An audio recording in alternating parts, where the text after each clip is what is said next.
لا حول ولا قوة إلا بالله العلي العظيم. أعوذ بالله من الشيطان اللعين الرجيم.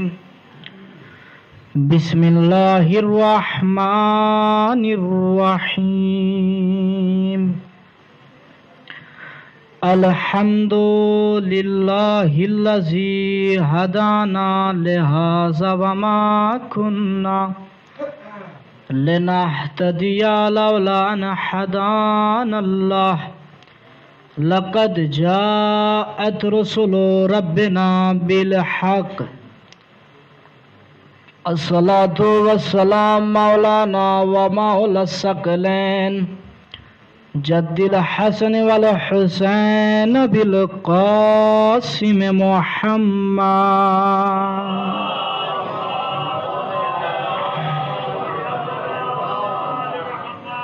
بسم الله الرحمن الرحيم. نادى عليا مظهر العجائب تجده عونا لك في النوائب. كل هم وغم سينجلي بعظمتك يا الله يا الله يا الله، وبنبوتك يا محمد يا محمد يا محمد، وبولايتك يا علي يا علي يا علي أدركني. صلوات پڑھیے محمد.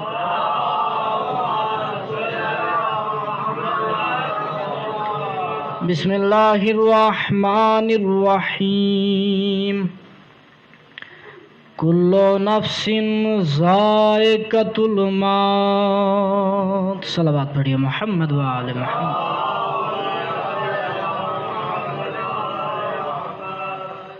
یہ جو میرے جوان بھائی پیچھے بیٹھے ہوئے ہیں، تشریف لے آئیے بھائی، آ جائیے جناب. گلفام بھائی صاحب آ گئے. حسن علی بھائی آ گئے. صلوات پڑھیے محمد و آل محمد.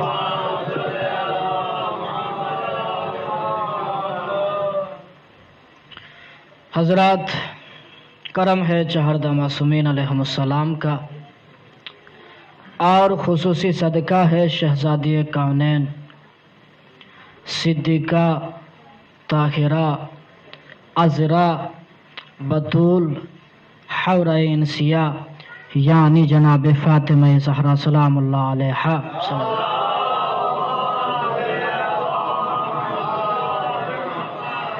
کہ نعلین پاک سے لپٹے ہوئے گرد کے ذروں کا تصدق ہے کہ کاتب تقدیر نے یا تو ہماری کتاب تقدیر میں اہل بیت کے غم لکھے ہیں یا اہل بیت کی خوشی لکھی ہے.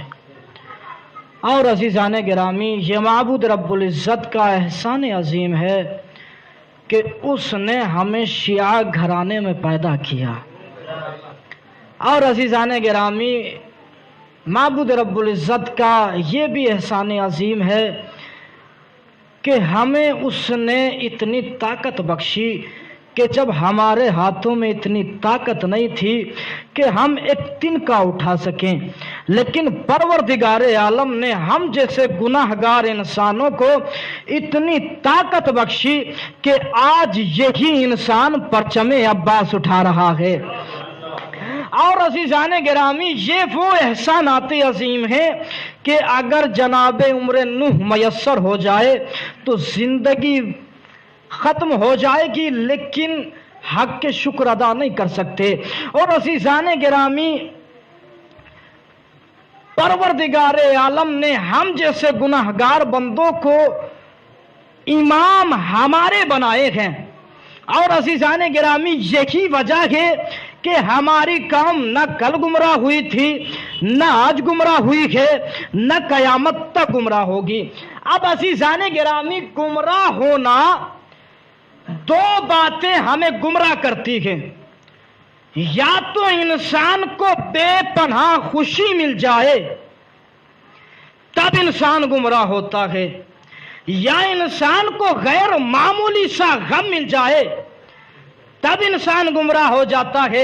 اور عزیزان گرامی، جب بھی ہمارے غیر معمولی سے غموں نے ہمیں گمراہ کرنا چاہا تو غم کربلا نے ہمارے دامن کو تھام لیا، اور جب بھی ہماری خوشیوں نے ہمیں گمراہ کرنا چاہا تو اس فرش اعضا نے ہمارے دامن کو تھام لیا۔ یہی وجہ ہے کہ ہماری قوم نہ کل گمراہ ہوئی تھی، نہ آج گمراہ ہوئی ہے، نہ قیامت تک گمراہ ہوگی۔ اور عزیزان گرامی، گمراہ ہونا ان قوموں کے نصیب میں ہے، ان قوموں کے مقدر میں ہے کہ جن کا کوئی امام نہیں ہوتا، جن کا کوئی رہبر نہیں ہوتا، جن کا کوئی ہادی نہیں ہوتا، اور ہمارا امام آج بھی پردہ غیب میں موجود ہے۔ صلوات پڑھیے محمد و آل محمد پر۔ تو عزیزان گرامی، گمراہ ہونا ان قوموں کے نصیب میں ہے کہ جن کا کوئی امام نہیں ہوتا، جن کا کوئی رہبر نہیں ہوتا، جن کا کوئی لیڈر نہیں ہوتا۔ تو عزیزان گرامی، معبود رب العزت اپنی لعرید کتاب میں ارشاد فرماتا ہے کہ کل نفس ذائقۃ الموت، ہر نفس کو موت کا ذائقہ چکھنا ہے، ہر نفس کو موت کا مزہ چکھنا ہے۔ اب عزیزان گرامی، اگر عقل رکھنے والا انسان یہاں پر بیٹھے ہوئے ہیں تو میں بات کہہ کر گزر جاؤں۔ پروردگار عالم نے کیا ارشاد فرمایا کہ کل نفس ذائقۃ الموت، ہر نفس کو موت کا ذائقہ چکھنا ہے۔ اس کا مطلب یہ ہوا کہ موت نفس کو آئے گی۔ عزیزان گرامی، تین چیزیں ہوتی ہیں: بدن، جسم، روح اور نفس۔ بدن اور جسم ایک ہی لفظ ہیں، جسم، روح اور نفس۔ اب عزیزان گرامی، بدن جو ہے کہاں سے بنا؟ مٹی سے بنا، مٹی میں چلا جائے گا، مٹی میں مل جائے گا۔ اور روح جو ہے، روح کا تعلق آسمان سے ہے، بلندی سے ہے، آسمان پر چلی جائے گی۔ لیکن عزیزان گرامی، نہ موت روح کو آئے گی، نہ نفس کو آئے گی، نہ روح کو آئے گی، نہ بدن کو آئے گی، بلکہ موت جو آئے گی وہ نفس کو آئے گی۔ اب عزیزان گرامی، روح سمجھیے گا، روح کیا ہے؟ پروردگار عالم نے قرآن مجید میں ارشاد فرمایا، اے میرے حبیب، جب تم سے تمہارے سے روح کے بارے میں سوال کیا جائے تو تم بتا دینا کہ روح جو ہے وہ امر پروردگار کا نام ہے۔ کہ بھائی روح جو ہے امر پروردگار کا نام ہے۔ تو عزیزان گرامی، اس کا مطلب یہ ہوا کہ جو امر پروردگار ہوگا اسے موت نہیں آئے گی۔ امام جعفر صادق سے کسی سائل نے سوال کیا، مولا مد مراد، میری مراد یہ ہے کہ امر پروردگار عالم سے کون مراد ہے؟ تو جناب امام جعفر صادق نے فرمایا کہ امر پروردگار سے ہم 14 کے 14 مراد ہیں۔ اس کا مطلب یہ ہوا کہ کائنات مر سکتی ہے، 14 نہ کل مرے تھے، نہ آج مرے گے، نہ قیامت تک مریں گے۔ صلوات پڑھیے محمد و آل محمد پر۔ سب امر پروردگار عالم سے مراد جو ہے 14 ہیں۔ 14 نہ کل مرے تھے، نہ آج مرے ہیں، نہ قیامت تک مریں گے۔ تو عزیزان گرامی، 14 تا قیامت تک زندہ رہیں گے۔ دیکھیں، موضوع گفتگو جو ہے وہ ہے حیا، حیات نہیں، حیا۔ تو عزیزان گرامی، ایک مستور نے جناب فاطمہ زہرا سلام اللہ علیہا سے سوال کیا،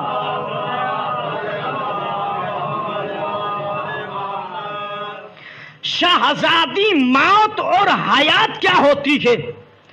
تو شہزادی کی اتنی ساری حدیث ہے، اتنی ساری باتیں ہیں، ساری باتوں کو چھوڑتے ہوئے ایک فکرہ اور اسی سے مجلس کامیاب ہو جائے گی۔ عزیزان گرامی، شہزادی نے کہا کہ الحیات فی الحیا، زندگی جو ہے وہ حیا میں ہے۔ تو اس کا مطلب یہ ہوا عزیزان گرامی کہ جس انسان کے اندر حیا ہے وہی زندہ ہے۔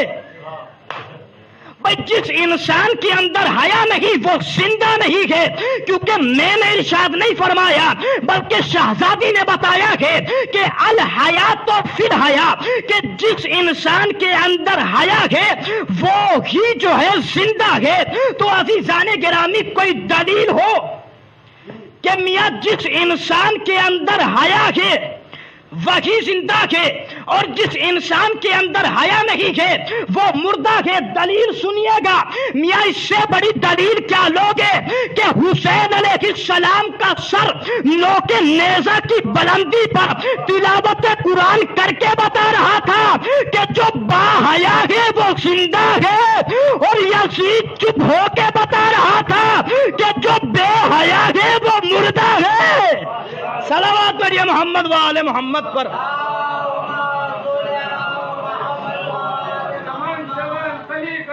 علی علی علی علی، سارے ہاتھوں کو اٹھا گئے۔ علی علی علی علی علی علی علی علی یا علی۔ دیکھیے علی کہنے میں شرمندگی محسوس نہ کریے گا عزیزان گرامی، میں نعرہ لگاتا ہوں آپ لوگ جواب دیجیے گا، نعرہ حیدری۔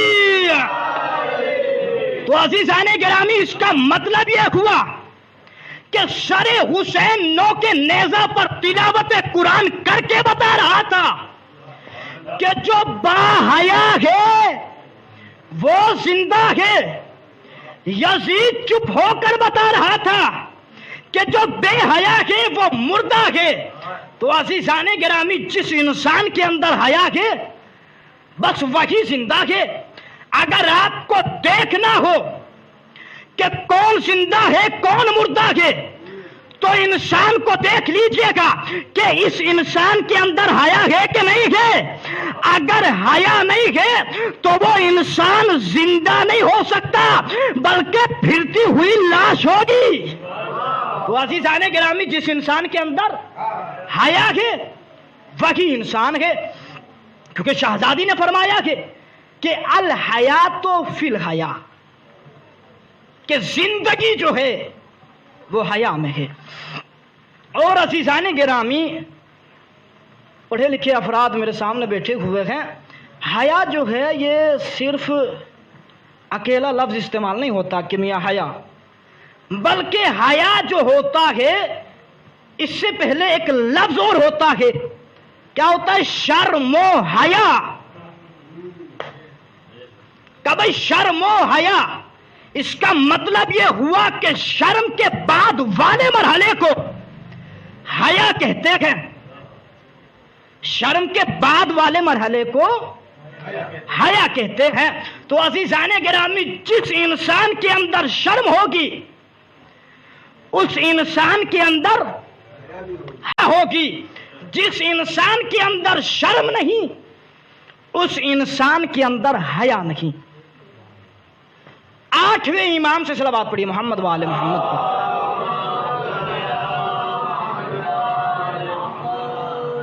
8ویں امام نے بتایا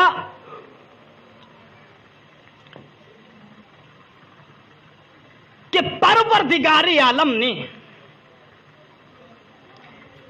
انسانوں کے اندر جو ہے، انسانوں کو جو ہے حیا کے 10 باب دیے ہیں۔ کتنے باب دیے؟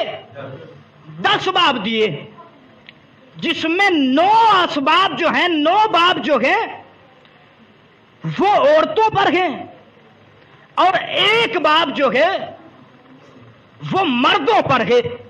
لیکن عزیزان گرامی، یہ 9 جو ہیں مردوں کے ایک والے سے جڑے ہوئے ہیں۔ کب وجہ کیا ہے؟ میں نے کہا وجہ یہ ہے کہ عورت بھی تبھی بے حیا ہوتی ہے جب مرد بے حیا ہوتا ہے. عورت بھی تبھی بے حیا ہوتی ہے جب مرد بے حیا ہوتا ہے. اگر مرد با حیا ہو جائے تو عورت بھی با حیا ہو جاتی ہے.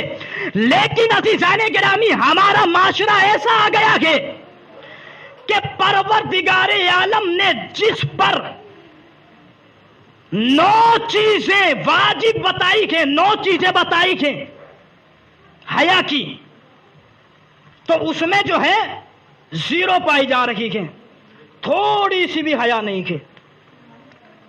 اور لیکن جس کے پاس 1 بتایا گیا تو اس کا تو 0 سے بھی آپ خود دیکھ لیجئے گا کتنا ہوگا. تو اس کا مطلب یہ ہوا کہ پہلے جو حیا آئے گی وہ مرد میں آئے گی.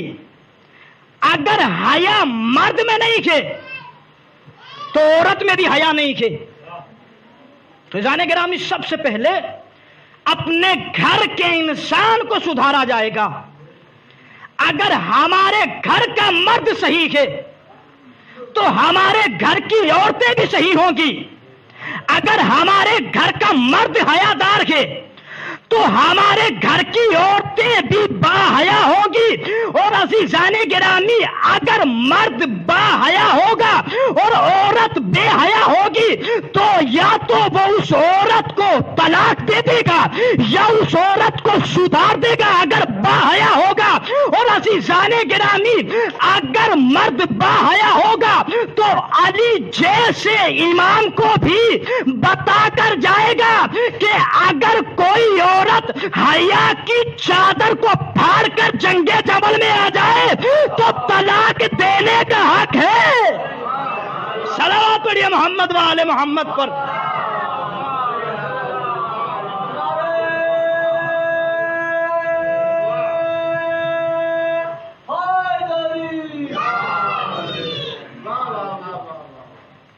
کہ بھئی اگر مرد با حیا ہوگا تو علی جیسے امام کو حق دے کر جائے گا کہ اگر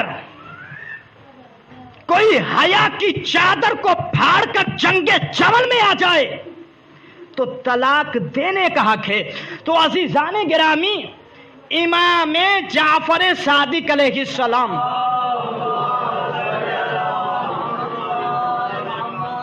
امام نے ارشاد فرمایا کہ جس انسان کے اندر حیا ہے اس انسان کے پاس ایمان ہے، اور جس انسان کے پاس حیا نہیں اس کے پاس ایمان نہیں. اگر ایمان نہیں تو وہ مومن نہیں، اگر مومن نہیں تو امیر المومنین سے رشتہ نہیں. بھئی اگر مومن نہیں تو امیر المومنین سے رشتہ نہیں. تو عزیزان گرامی جس کے پاس حیا نہیں اس کا امیر المومنین سے رشتہ نہیں ہے. اور عزیزان گرامی اب سن لیجئے گا کہ حیا کیا ہے، شرم کیا ہے. میاں شرم اسے کہتے ہیں کہ جو دوسروں کے ڈر سے گناہ نہ کیا جائے، اور حیا اسے کہتے ہیں کہ جو اللہ کے ڈر سے بھی اپنا مستقبل ہمارا پیچھے والا زمانہ پاک ہو اسے حیا کہتے ہیں. تو عزیزان گرامی اس کا مطلب یہ ہوا کہ اگر انسان کے اندر حیا ہے، شرم ہے، تو وہ امیر المومنین سے رشتہ رکھ سکتا ہے. اگر انسان کے اندر حیا نہیں تو امیر المومنین سے رشتہ رکھنے کا حق نہیں ہے. صلوات پڑھیں.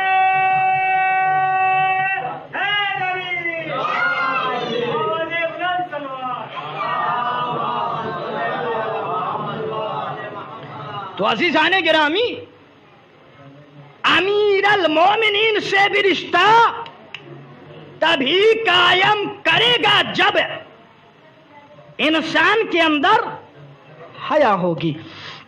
تو عزیزان گرامی جناب فاطمہ الزہرا سلام اللہ علیہا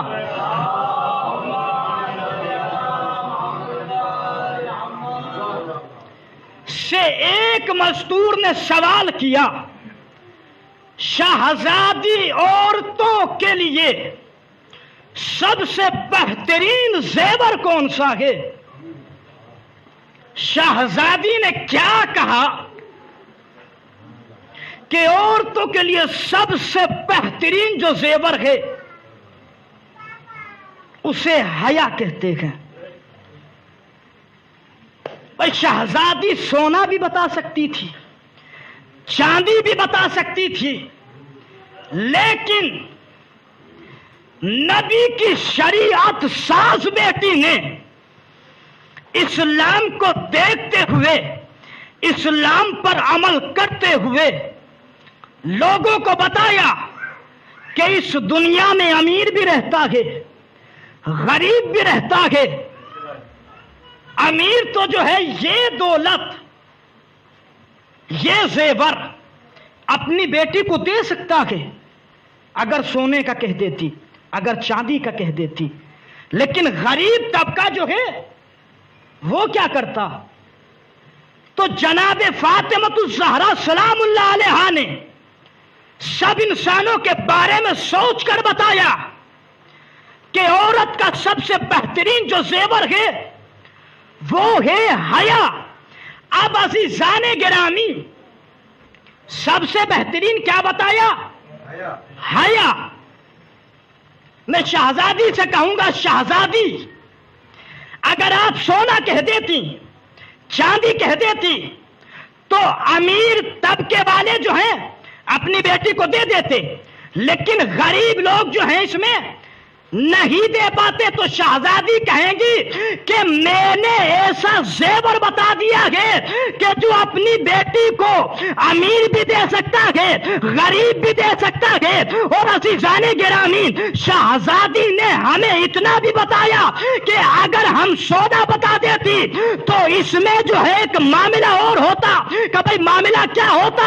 کہ معاملہ یہ ہوتا کہ سونا جو ہے اس کی ایک مدت ہوتی ہے۔ اگر آپ اپنی بچی کو سونا پہنا دے، 4 سال کی بچی ہو اور اس کے جو ہے چہرے پر بھی سونا لٹکا ہوا ہو، ہاتھوں میں بھی سونا ہو اور اس کے سر پہ بھی سونا ہو، اور وہ ایک تقریب میں جائیں تو لوگ دیکھنے کے بعد کہیں گے، عورتیں دیکھنے کے بعد کہیں گی کہ کتنی بے حیا بچی ہے۔ ارے اس کے ماں باپ کو شرم نہیں ہے کہ اس کی ایک مدت ہوتی ہے، اس کا جو ہے ایک ٹائم ہوتا ہے پہنانے کا۔ لیکن عزیزان گرامی، اگر یہی بچی جو ہے بچپنے کے عالم میں سونا پہنے گی تو لوگ جو ہے اعتراض کریں گے۔ عورتوں پر 3 زمانہ آتا ہے، ایک تو بچپنے کا زمانہ، ایک جو ہے جوانی کا زمانہ، اور دوسرا جو ہے بڑھاپے کا زمانہ۔ تو عزیزان گرامی، زیور جو ہے بچپنے کے عالم میں اچھا نہیں لگے گا۔ اگر ضعیفی کے عالم میں کوئی عورت سونا پہن کر کہیں جائے تو عورتیں کہیں گی کہ میاں اس کے شوق ختم نہیں ہوئے ہیں، ضعیف ہو گئی ہے۔ تو شہزادی نے ایسا زیور بتا دیا ہے کہ اگر بچی میں ہوگا تو باحیا بیٹی ہوگی، اگر جوان عورت میں ہوگا تو باحیا زوجہ ہوگی، اور اگر ضعیفی کے عالم میں ہوگا تو باحیا ماں ہوگی۔ صلوات پڑھیے محمد و آل محمد پر۔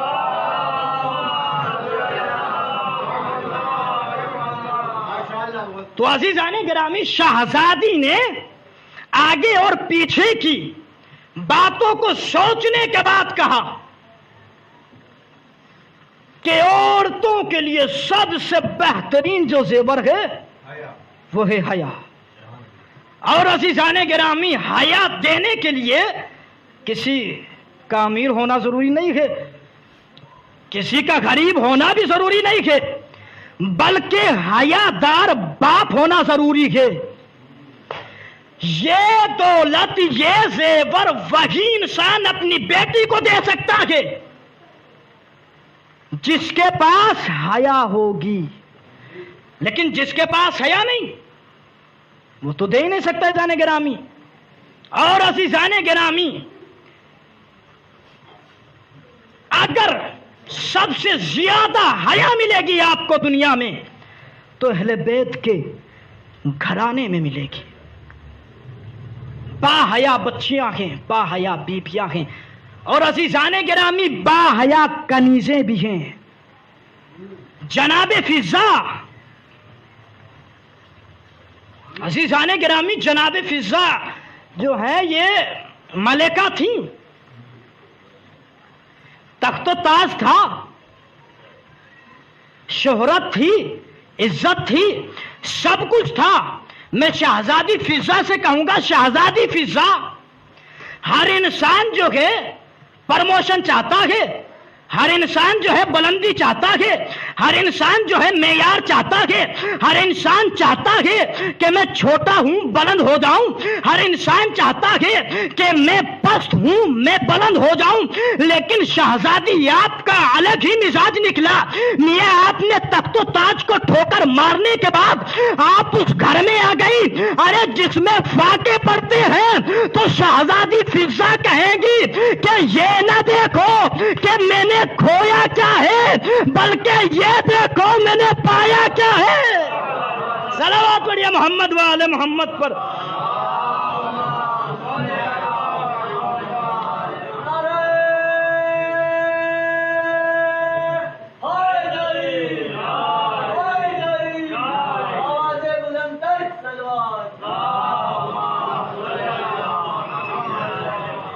کسب یہ نہ دیکھو کہ میں نے کھویا کیا ہے، بلکہ یہ دیکھیے گا میں نے پایا کیا ہے. میں نے کہا شہزادی فضا آپ ہی بتائیے گا آپ نے کھویا کیا ہے، پایا کیا ہے. تو جناب فضا کہیں گی کہ میں نے کھویا یہ ہے کہ میں آج تک جو ہے میں دنیا کے لوگوں کو تقسیم کرتی تھی، لیکن آج کے بعد جو ہے میں آسمان والوں کو بانٹتی ہوں. کہ بھائی معاملہ یہ ہے کہ ان کے در پہ آنے کے بعد میں آج کے بعد جو ہے آسمان والوں کو بھی روٹیاں دیتی ہوں. تو عزیزان گرامی جناب فضا نے ایک مرتبہ کہا کہ میں